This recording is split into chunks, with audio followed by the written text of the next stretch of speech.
വസുന്ധരയെ വിളിക്കാൻ പോയിട്ട് ഫോൺ എടുത്തത് നിധിയാണല്ലേ? ഓ, വലിയ ബുദ്ധിമാൻ. അത് കണ്ടുപിടിച്ച് കളഞ്ഞല്ലോ. എല്ലാം കൈവിട്ടു പോയ ലക്ഷണമാ. കാരണക്കാരൻ നിങ്ങൾ ഒറ്റ ഒരുത്തനാ. നിങ്ങളുടെ പിടിപ്പുകേട്.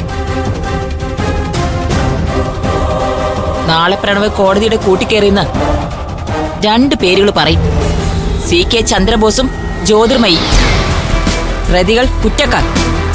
പ്രണവിനെ തട്ടിക്കൊണ്ടുപോയി ഗൗതമിന് ശിക്ഷ വാങ്ങിക്കൊടുക്കാൻ ഗൂഢാലോചന നടത്തിയവർ. ഇത്രയും ദിവസം നിരപരാധിയായ ഗൗതമിനെ ജയിലിൽ കിടത്തിയവർ. പ്രണവിനെ തടങ്കലിലിട്ട് പീഡിപ്പിച്ചവർ. ആ മൊഴി കൊടുക്കുന്നത് പ്രണവായിരിക്കും.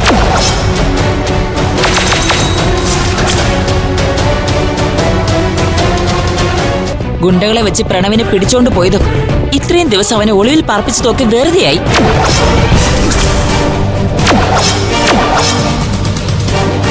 നിങ്ങളാണ് CKC. നിങ്ങൾ മാത്രമാണ് ഇതിന് ഉത്തരവാദി.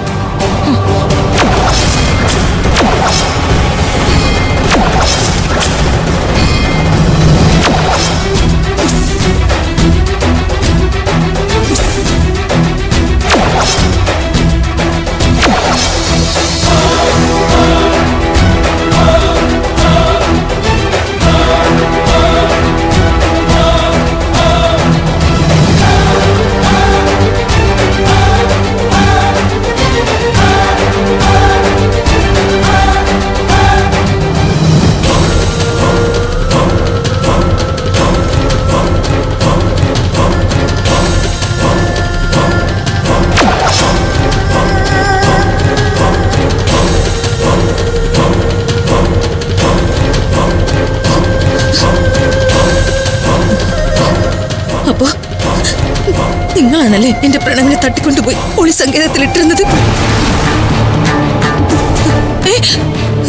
അപ്പോ പവിത്ര നിങ്ങളുടെ ആളായിരുന്നല്ലേ?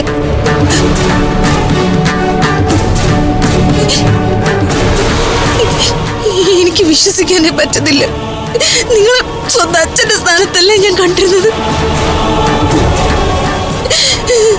എന്റെ അമ്മയ്ക്ക് കൊടുക്കുന്ന സ്നേഹത്തെക്കാൾ കൂടുതൽ സ്നേഹം ഞാൻ നിങ്ങൾക്ക് തന്നിട്ടില്ലേ?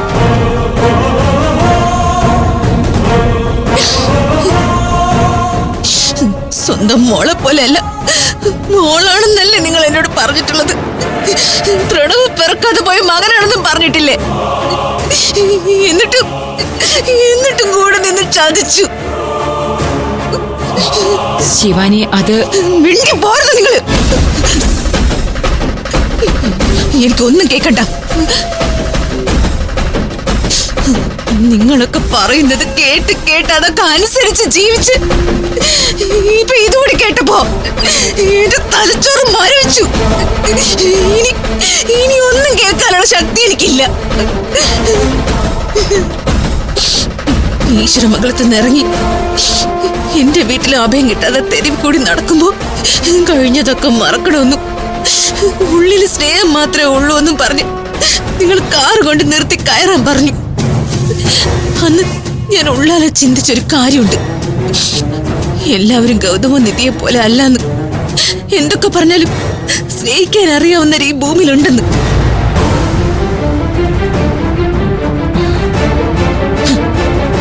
എന്തൊക്കെയായിരുന്നു നിങ്ങളുടെ പെർഫോമൻസ്?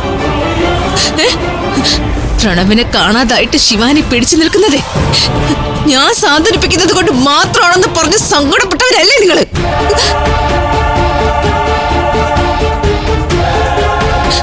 എന്നെ കേൾപ്പിക്കാൻ വേണ്ടി ആരെയൊക്കെയോ വിളിച്ച് പ്രണവിനെ കണ്ടെത്താൻ അന്ത്യശാസനം കൊടുത്തവരല്ലേ നിങ്ങള്? നാണുണ്ടോ നിങ്ങൾക്കൊക്കെ? മതി, ഇനി വേണ്ട. എനിക്കിനി ആരുടെ സഹായം വേണ്ട. പ്രണവ് എന്തായാലും രക്ഷപ്പെട്ടു. ഞങ്ങൾക്ക് ഞങ്ങളെ ഉള്ളു ബോധ്യായി. ഇനി എന്ത് വേണമെന്ന് ഞാൻ തീരുമാനിച്ചോളാം. നിങ്ങളുടെ ചെലവിൽ ഭക്ഷണം കഴിച്ച് ഇവിടെ ജീവിക്കേണ്ടി വന്ന ഗതികേട് ഓർത്ത് സങ്കടം വരിക. വേണ്ട, ഇനി ഇവിടെ അവസാനിപ്പിക്കാം. ഈ നിമിഷം ഞാൻ ഈ വീട്ടിൽ ഇറങ്ങാം.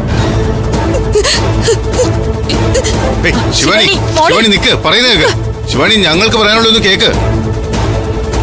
എന്താ ജ്യോതി ഇത്? ദേഷ്യം വന്നെന്ന് കരുതി പരിസരബോധം വേണ്ടേ? എല്ലാം ശിവാനി കേട്ടു. നടന്നത് നടന്നു. ഇനി എന്ത് ചെയ്യാൻ പറ്റുമെന്ന് ആലോചിക്ക്. ശിവാനി ഒരു കാരണവശാലും നമ്മുടെ ശത്രു ആവാൻ പാടില്ല.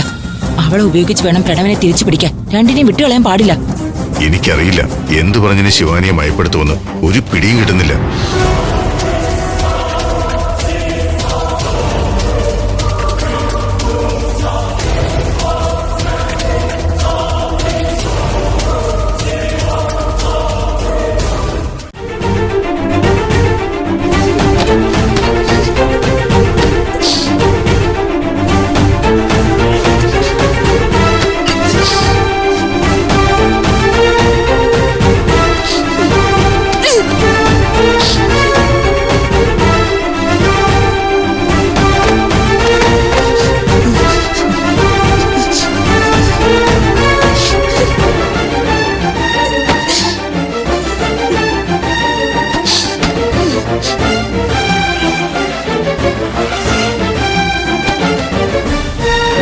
ശിവാനി വീട്ടിലുള്ളപ്പോ ആവശ്യമില്ലാത്തൊന്നും വിളിച്ചു കൂവരുതെന്ന് പറഞ്ഞാൽ കേൾക്കില്ലല്ലോ.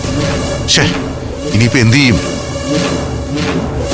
എന്തെങ്കിലും ഒരു തന്ത്രം ഇറക്കി ശിവാനിയെ കൊണ്ട് പ്രണവിനെ അനുനയിപ്പിക്കണമെന്നാണ് ഞാൻ കരുതിയിരുന്നത്.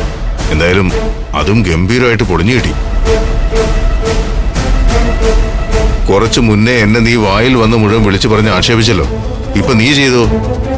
പ്രണവ് നാളെ കോടതിയിൽ മൊഴി കൊടുക്കാതിരിക്കണമെങ്കിൽ അതിന് കഴിവുള്ള ഒറ്റ ഒരാളെ ഉണ്ടായിരുന്നുള്ളൂ. അത് ഈ ശിവാനിയായിരുന്നു.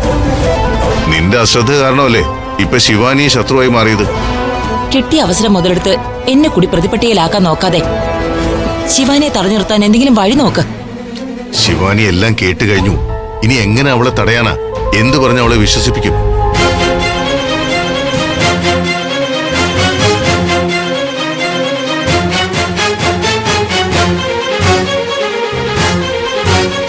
ശിവാനി മോളെ നിക്ക്. ഞാൻ പറയുന്ന ഒന്ന് കേക്ക്. ഞങ്ങൾക്ക് പറയാനുള്ളത് ആദ്യം ഒന്ന് കേൾക്ക്. എന്നിട്ടും പോണോന്ന് തോന്നെങ്കിൽ പൊയ്ക്കോ. നിങ്ങൾ രണ്ടുപേരെ കാണുന്നത് പോലും എനിക്ക് ഇഷ്ടമല്ല. ഒറ്റ നിമിഷം കൊണ്ട് അത്രയ്ക്ക് വെറുത്തുപോയി ഞാൻ. എനിക്ക് പോണം. നീ പൊയ്ക്കോ. പക്ഷെ അതിനു മുൻപ് ഞങ്ങൾക്ക് പറയാനുള്ളത് കൂടി നീ കേട്ടേ മതിയാകൂ. കേട്ടിടത്തോളം ഒക്കെ മതി. എനിക്കൊന്നും കേൾക്കണ്ട. മാറുകൂട്ട്. ശിവാനി മോളെ നിക്കേ. ശിവാനി, നീ കേട്ടതൊക്കെ സത്യം തന്നെയാ. പ്രണവിനെ തട്ടിക്കൊണ്ടുപോയത് ഞങ്ങൾ തന്നെയാ.